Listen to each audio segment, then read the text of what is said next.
And then, if you're asking, I did put it on Instagram. Good morning, Good. everybody. Good Happy morning. Friday.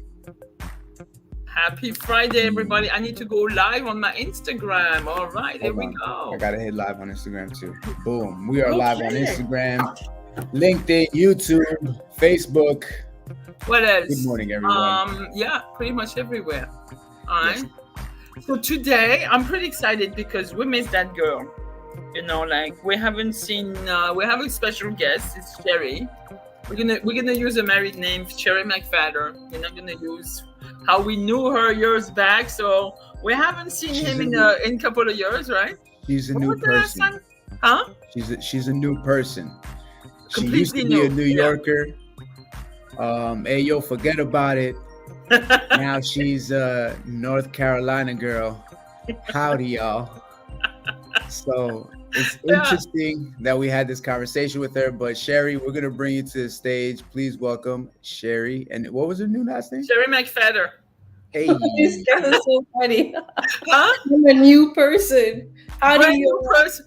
So let me give everybody on Facebook and on Insta and on our live the context. So, girl meets very cute boy. She's in New York. She meets very cute boy from the Carolinas. give it some music. Right here. Here we go. Lures her in there. She gets married, and here she is now, renewed, starting again in real estate. And this is the short story, but she's radiant, you know. So there you go. Huh? Thank you. Well, Gigi, thanks for the introduction over there. But yeah, it was a decision that either he moved his business to New York or I moved my business here, and it was easier for me to move my business here and travel to New York if I needed to. But with that past 2 years of moving, getting married, we sold our home, bought a home, and then finally settled down and like, okay, time to get back into real estate. Yeah. And then Did you miss real estate in the hiatus that you had? Because I know you were like really strong, a strong listing agent in New York. You were like really, really like a top agent. You know, was the adjustment period like tough for you not to do real estate, or you didn't see it pass by? You just everything went so quick. I think with closing off the transactions, and then my last one, surprisingly, was somebody who I didn't even meet, but she found me on LinkedIn. And I closed a deal for her all the way out of Long Island. She didn't want to work with anyone else. And thankfully, the listing agents were really sweet and they showed it for me. So I flew up there and I did that last closing with her, met them, and that was it. But I feel like I closed out my transactions and just with the mind that, you know what, it's a fresh start. It's a new beginning. Let me let go. But I have them as clients. I stay in touch with them. Anybody wants to do anything, of course, at that point, it's referral business. So I kept my license active over there. In New York? And in New York. So it's still active. Okay. And because with the company, you could do it both places, one deal, So I kept it active and with Brooklyn MLS. So that's the way that I have it there. Anyway, so coming out here and finally getting my license as a broker, and that, when you come to North Carolina, it's so different because when you start up as a licensed agent, you start in as an entry level realtor, and you could not be an associate broker. Oh no, I am, because you are. But in the Carolina, can you come with your license? Do you have to start over? You can become an associate broker in the Carolina. If you're not a broker in New York, an associate broker in New York, you have to redo the whole test over here. So if you're a broker in New York, then you have the reciprocity where you come out here now and you just do the broker exam. Oh, okay. You pay for the certification, you pay for the history search of you, and then you get your license here as a broker. So I finally got the license in the end of February, and I passed the test. I did fail. It's a 25% passing rate. I did fail it. I failed it the first time I came down to North Carolina because I thought it was going to be easy. Oh, I'm so good. Don't we all? then I failed it. And I was like, oh, shoot, you know what? I don't have time because you really have to study. And then I did it in January. And again, not studying, but I did fail by 4 points. The questions were ridiculously hard because they put the answers in the question and this here, but you really have to study it. So finally pass it, and putting my license with the same company, finding an office local that is associated with our brokerage, and then networking from there. So when networking, I feel like it is, for me, connecting with realtors. I feel like it was just building my business, myself all around all over, yeah. Because you're in a different place. You don't have clients here. You don't have people here. You just have to meet people, get to know people, connect with everyone, have the personality, but then you're in a different environment. You really are in a different environment. And even Stephen, he was helping me with my husband. He was helping me with open houses. And when we were going, he helped me pick up my signs. He's like, I don't know how you do it, because I don't know how you're going to do it, because every corner you turn, there's a different real estate agent and their sign. So you have to be able to be that one to break through and get there. So I know we were driving by, and on this street where I live, it's a busy street, but we're still away from the main road. And I see a for sale by owner sign, and I'm like, I'm gonna call them. And I called the next day. I didn't call. I said I'm gonna drive, but they wrote this address so tiny, can't see. So I'm like, all right, I know the street. Let me go in. I go in. I couldn't find it and have no indication of exactly where. I'm like, all right. I almost turned. Somebody almost like past me to hit me. Is it like so hard to find because the houses are like so far apart, like, and all those developments are? It's not. We have like divisions here, but then the houses, they're not too far apart. Like I have where I'm at, it's on an acre, but I have a house next door there and one behind, and then across the street on the other side. It's not far apart. But they're roughly an acre away. Yeah, about that. And so I go on it. I called and I was like, well, first, your address. I couldn't read it clearly, and this is what it is. And I found out what the objection was why they don't want to work with a realtor. Yeah, and it was commission, really. So you had to handle that, and I made an appointment for the next day, meet with them, and then the next week after the open house, touch base, and then they call back. I'm like, okay, well, can you list it for us? And she still got it. She still got it. And what happened from that? I had the open house, and a buyer comes in, likes it. I call them the next open house. They come back in, they really like it, and it turned out to be a listing appointment from that. So wow, that's good. And I just met with them last week. Yeah, let me ask you something, because I never stopped doing real estate in 8 years that I'm doing this.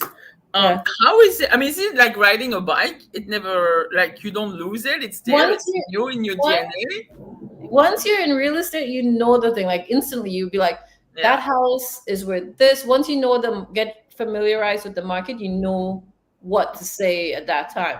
Real estate is always going to be real estate. You have to know your objection handling. You know anywhere you go what to do. What I have to, and what as a realtor you have to face here now, is that agency is much different. Laws are much different. Instantly, if somebody makes an offer to me, it's a contract, really. I'm writing it up, and the seller signs it. It's executed right there. What? If an agent calls me and said your offer is accepted, that's an executed contract right there. It's what about the due diligence? Verbal, but email. Can I ask a question? Is like a binder or it's a contract? It's a contract.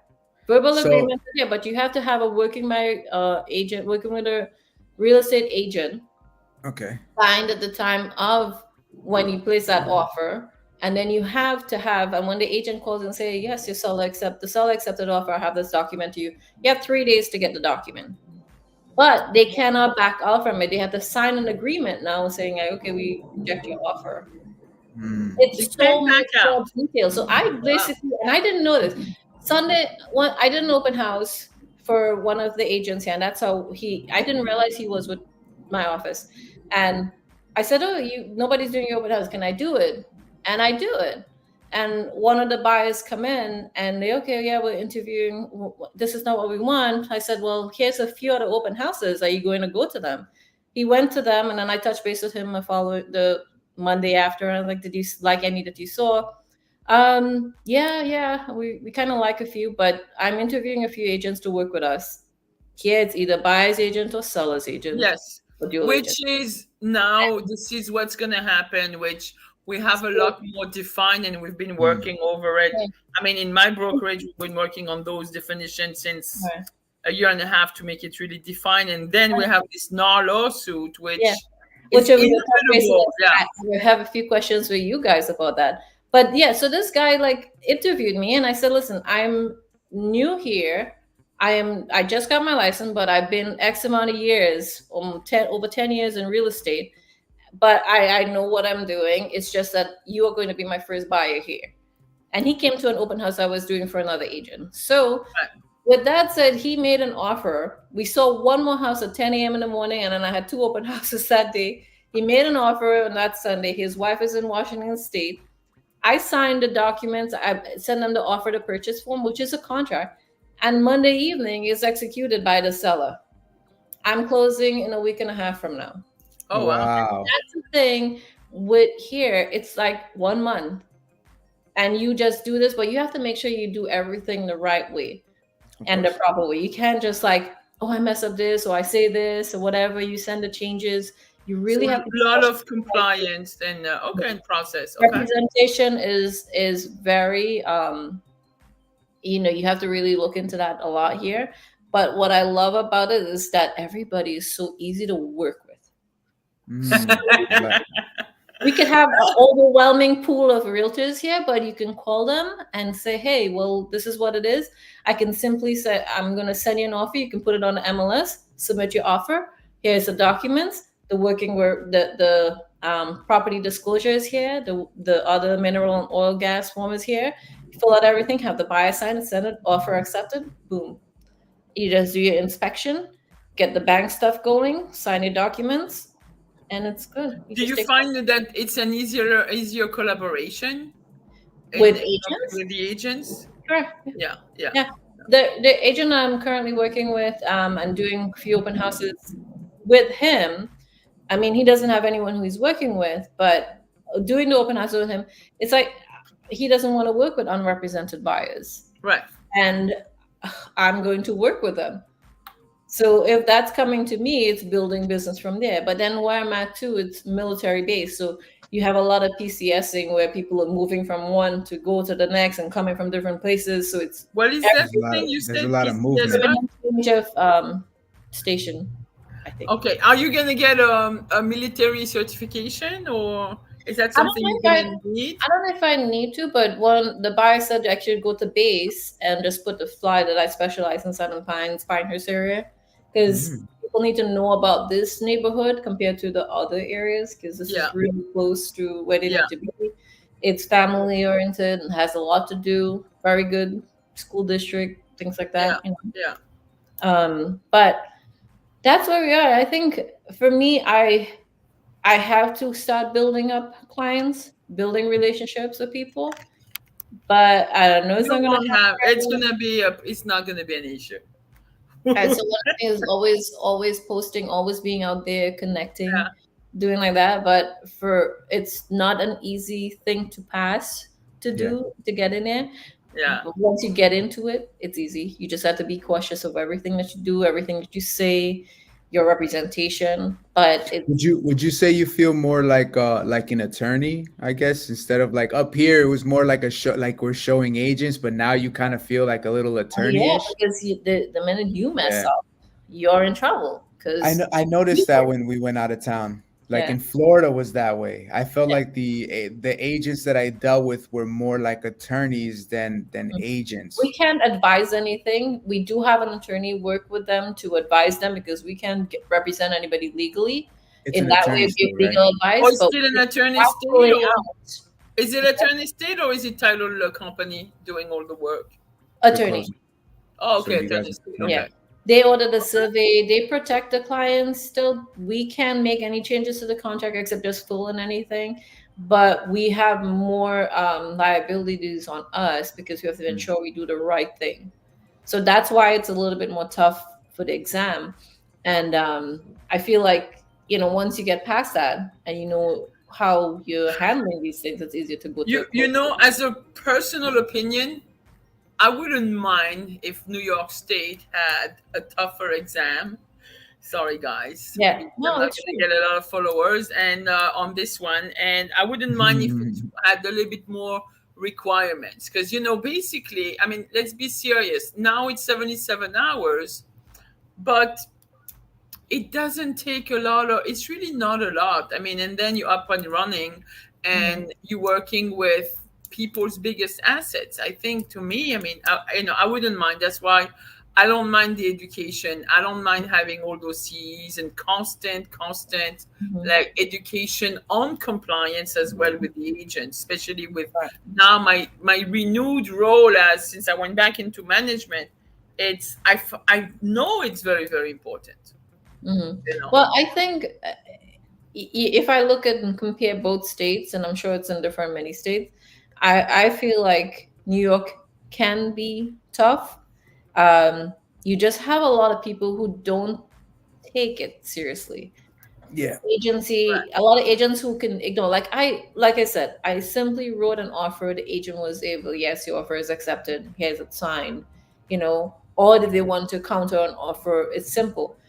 You place an offer, and it happened to me. We've placed offers in New York where you have to run the listing agent. Hey, did you get my offer? Did you do this? Can you have this? Can you have It the seller shouldn't, highlighted on right? it? It shouldn't. And it It shouldn't be shouldn't. that way. Everybody, I don't think it's ethical enough. Although we do ethical Yeah. training, ethics in New York, I don't think realtors are ethical to respond that, hey, I received your offer, the seller's reviewing. Not everybody's like us. When we get an offer from an agent, we want to deal fairly and not for our own self because Correct. that's the way you do business. That agent will Well, you want to do should do more business. business in the future. Yeah. I don't think a lot of realtors are just like, let me just get into it, let me do it, and just try to double in a sale.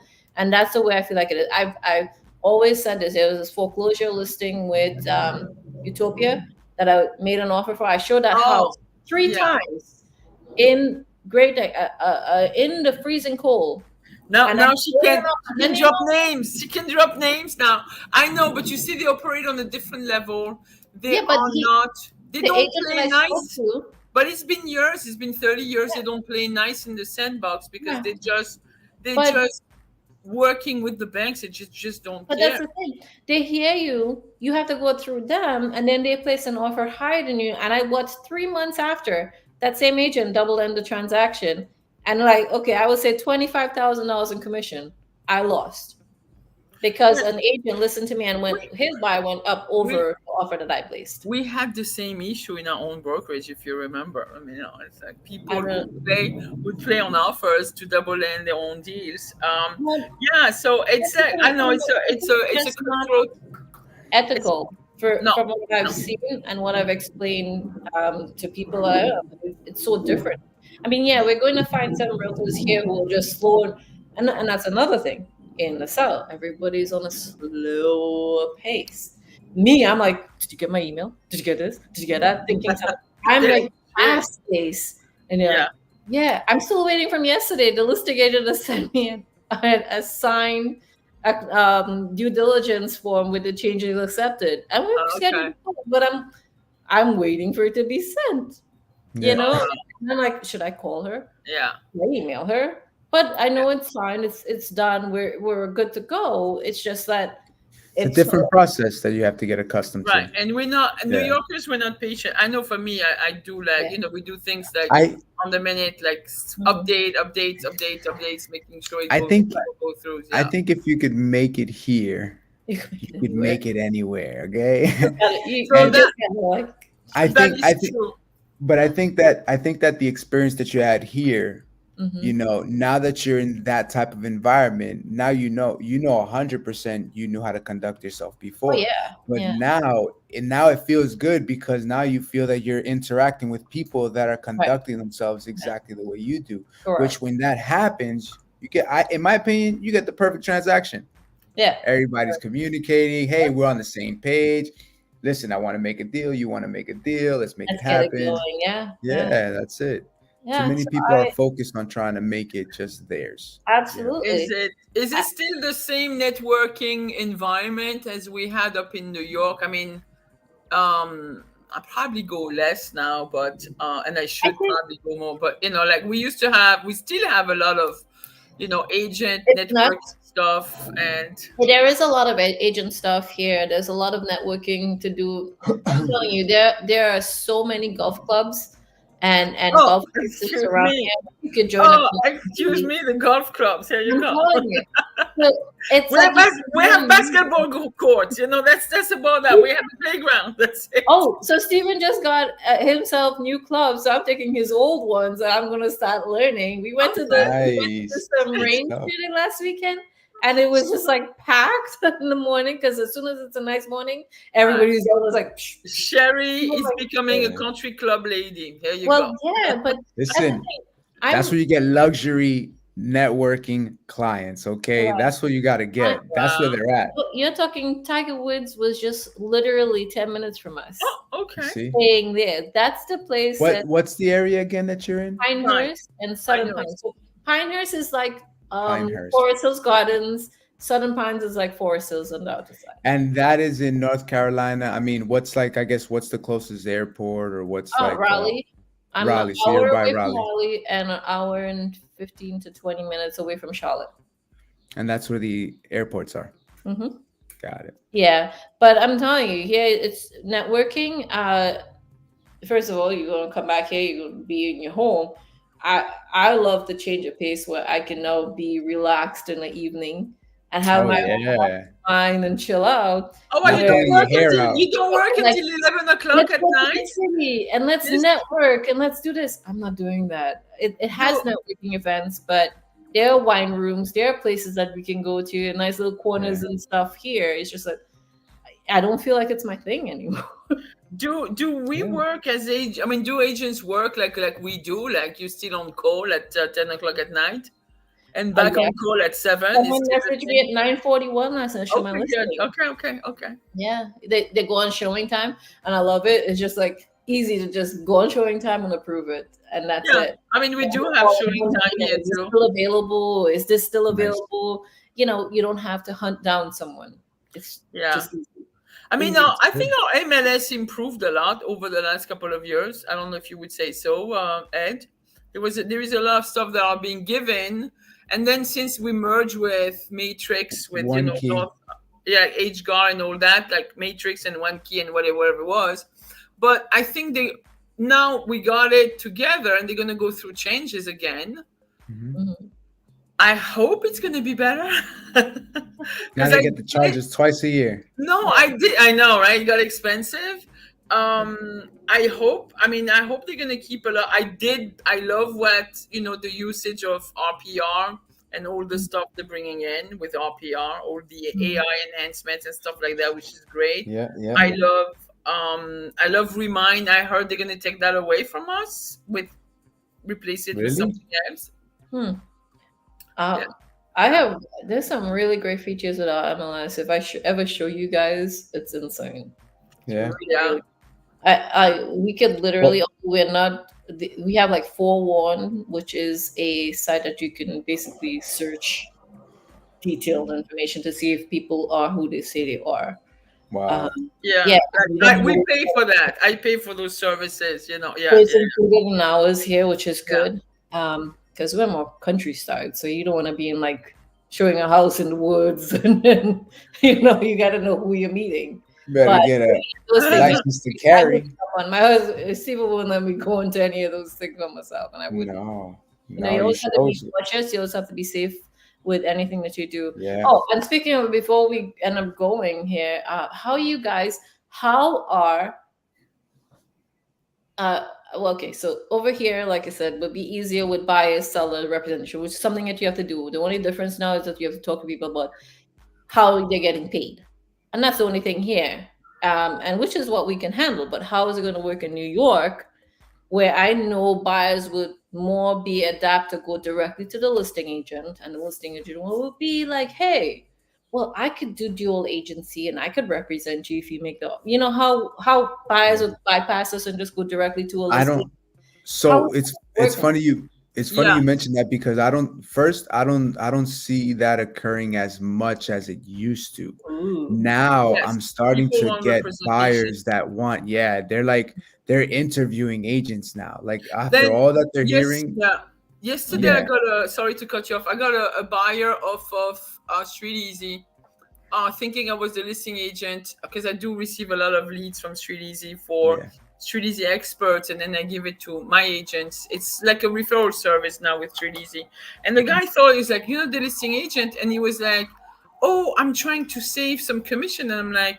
So when I explained to him, first of all, you're not going to save anything on commission because you're still buying that property, and Mm-hmm. that agent is still going to get the full commission, which includes the buyer side and the seller side.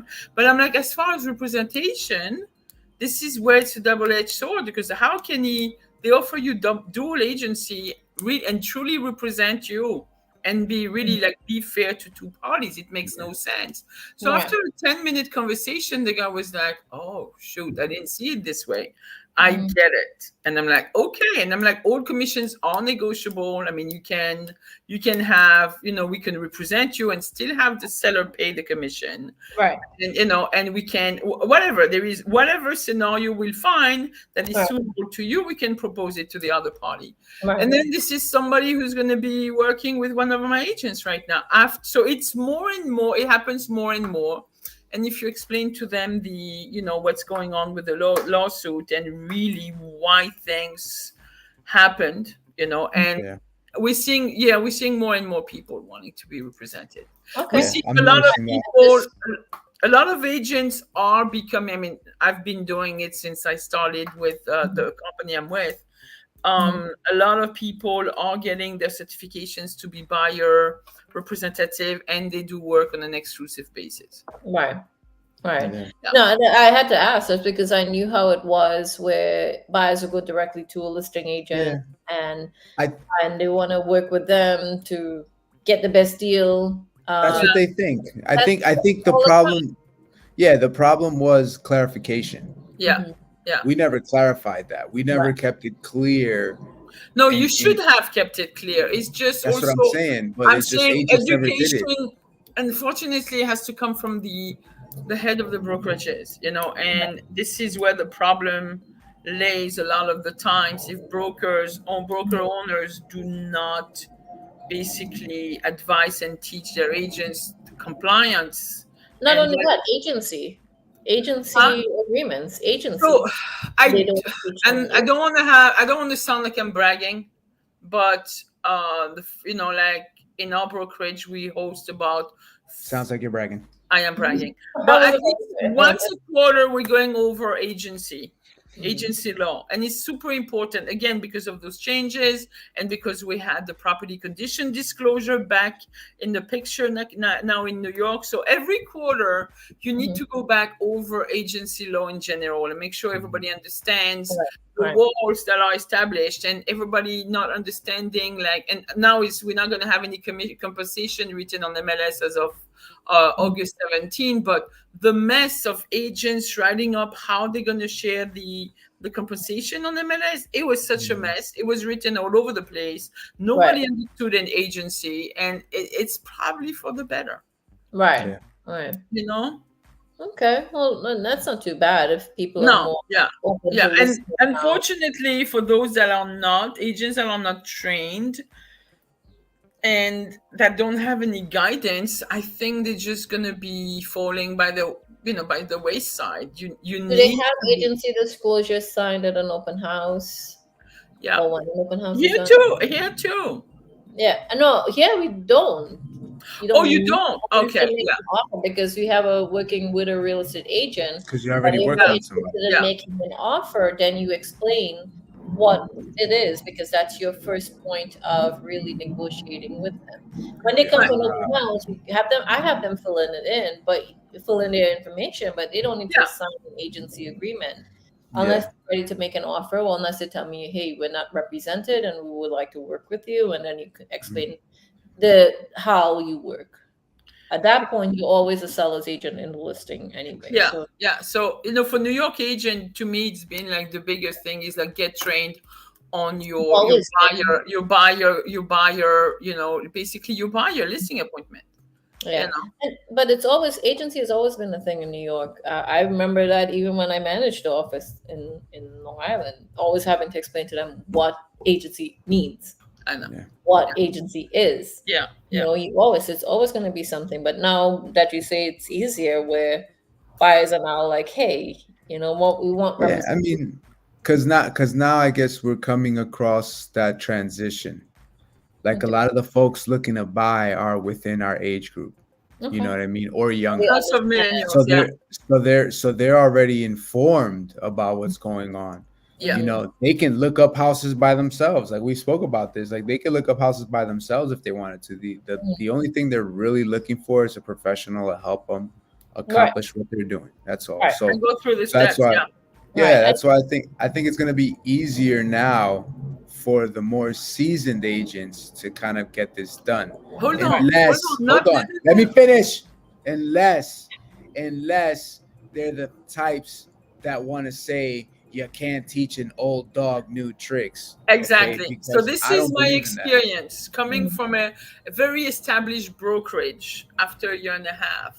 And I'm not going to put anybody down or anything, but it's very difficult to take an agent that's been doing the same thing for 30 years and say, here, this is a whole different ball game.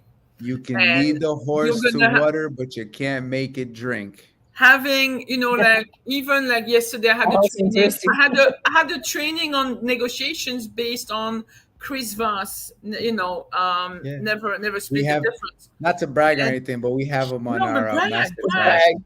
Brag.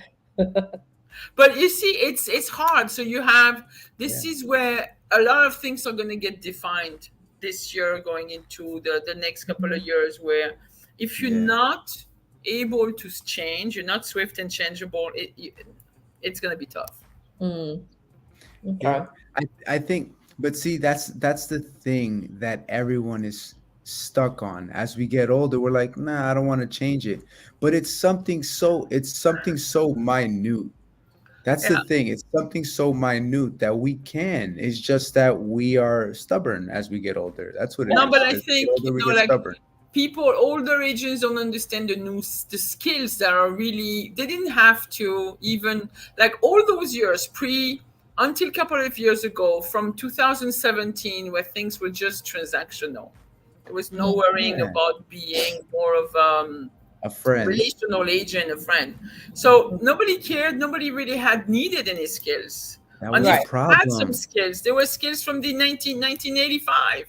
And we didn't have all of these laws and rules and all those things at that time. They didn't have it. Now every year it's introduced. I know.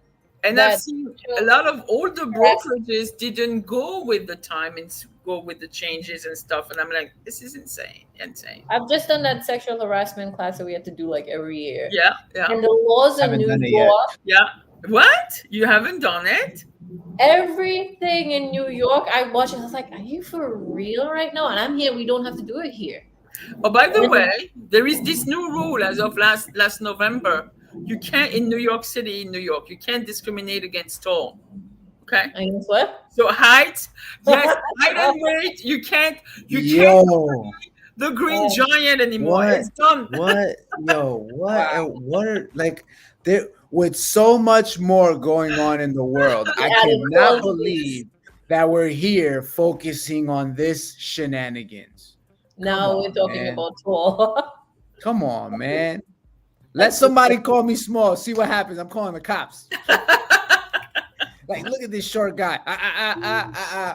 That's it. Call the cops. No, exactly. You can't say that. It's so funny. Anyway. That is crazy. That is crazy with the things that are happening in New York. Yeah. No, it's not. It is different here, but I'm just like, I'm very pleased with the fact that You made a good decision. Yes, that's it. We don't want to be political. We already read your mind. We don't want to be political, but New York, it's not. Listen, I get it. I get it.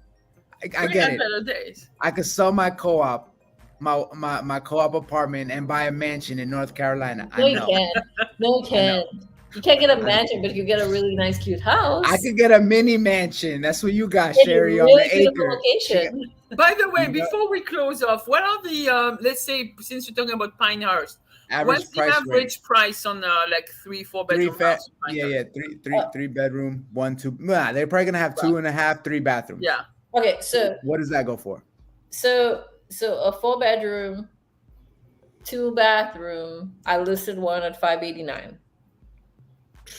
189. How much land? How much land? How much land? $589. Oh, That's 589. in Southern Pines. In Pinehurst, the same Wait. house in where it's located, there are houses ranging from maybe 400,000 to $1 million, $2, $3 million, $4 million in Pinehurst, depending on the How much land? Huh? How much land on both of those A properties? lot. Some are in subdivisions, some are in Well, acres. you're listing the four mine bedroom, 2 Is bath, a 0.45, almost half an acre. half an acre. Yeah, and close You back. can't even get a 20 by 100 out here now.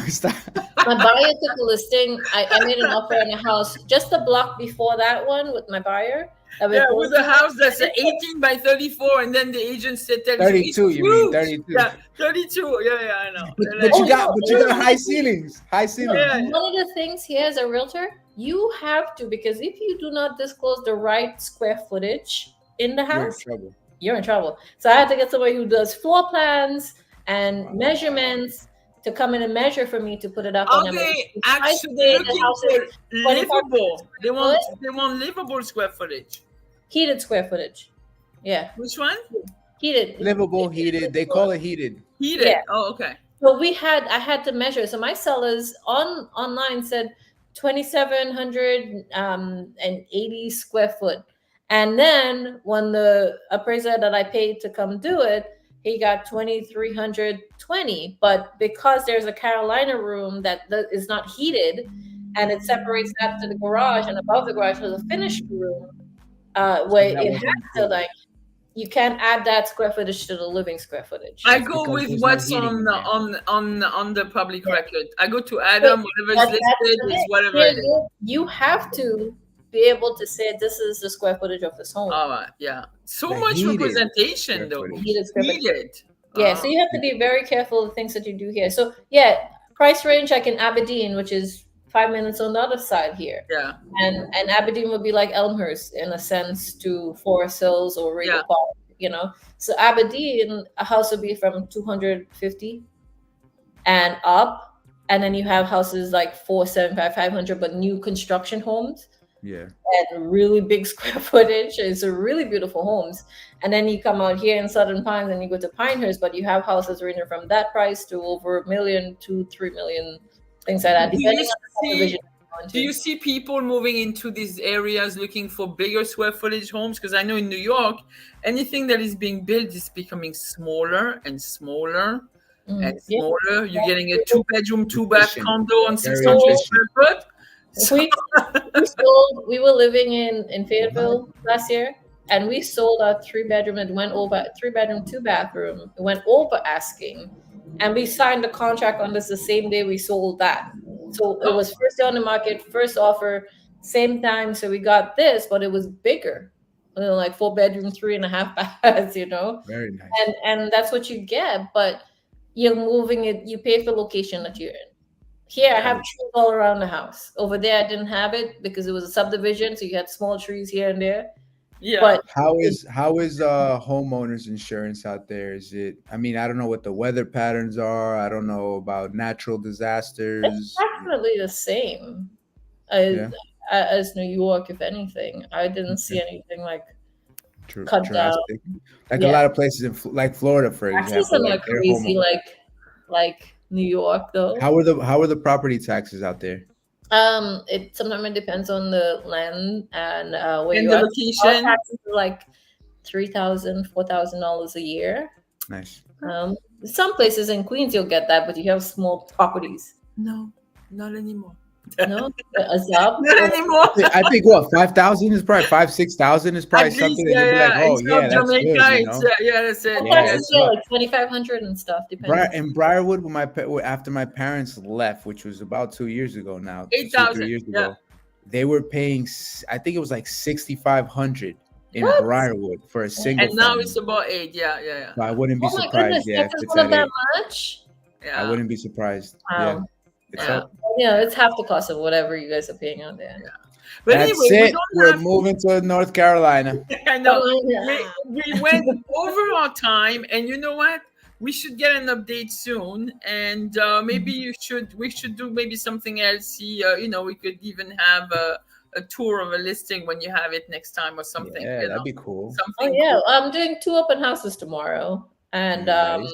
yeah, and 1 on Sunday. So I try to pack my weekends because I'm traveling next week, and then coming to New York. So I wouldn't do anything the following. That's July 4th, and then the following we could get back to it again. So packing as much as you can to do. And again, with doing this, the market here, because you have the military that is moving out, and you never know who's going to come and buy something. So it's a time to take advantage of it. That's So true. June, July is the month that you really want to be like busy. Yeah. That is cool. But yeah, I'm doing a really nice. I put up the video. A really nice for a cottage, 2-bedroom, 1 bath, and because it's right in downtown, it's listed for 445. We listed for, and really newly renovated fireplace, nice lot, and walkable to everything. Wow. Yeah. So I mean, like that, it all depends on what you're looking for, where you want to be. You know. Yeah, next time when I do have a listing, I'll give you guys a tour. Yeah, that would be nice. So in the meantime, I think we're done, right? Yeah. I think we're going to next week. We probably should skip it. It's a long weekend. 4th of July, yeah, it's the 4th The 4th of July. of July that comes on Thursday, so there is no point on doing anything next Friday because people are going to be gone and enjoying that long weekend, and then so we'll resume after that. Yeah. Hopefully, I see you guys if you're around, because I'll be driving around all over New York next week. Oh, Ed is like, Next Ed is not never busy. He's super busy all the time. He's always busy. You can't find him. It's like whatever. Not true, but somewhat true. Yeah. You have listings. You have listings like, what is it, like 20 blocks away from me on the same road on Northern Boulevard in 90? Do I ever see you? No. But I'm around there on the weekends. You're not gonna be in the office on the weekends. No, I take I mean, you know, guys. You be busy. It's not one office that I'm dealing with. Exactly. You see what I'm saying? No. You're a busy mama. Yes, I am a busy mom. That's good. I think that agent, what's his name from Remax, Sam. Samuel Wong. Yes. Yeah, he's in Wake Forest area, I think. Oh yeah, he is not far from. I don't know if he moved out permanently, but no, not yet. Not yet. His wife still works for. I mean, she's still in New York, still working with the current job she has. Yeah, I remember he connected with me when I first. I heard you're doing. You're out here now, and I just moved. Yeah. But he's right there this week. But yes, he's still in New York. He still does a lot of business. Good. Yeah. Tell him said hello when you see him. I will. Hopefully we can connect again. We have a lot to catch up on. Yeah, I'm sure. We'll see what's up. Yeah. Great to see you guys. Likewise, Sherry. Thank you for jumping on our show. Yeah, we had a lot to talk about, right? I know. It wasn't a boring conversation. I don't think anything is boring. We should do a sip and Zoom one day and just catch up. Sip and Zoom. Oh my gosh, you guys should see how much wine I have. We go through so much, and that's a good thing. We're like right there, hour and a half away from the vineyards. This is fun, but let's cut off. I mean, let's end the Zoom. We don't want to go too personal. All right, folks. This is out to the world right there. Have a great weekend and have a great 4th of July. Thanks, all right, guys. Everybody. Bye.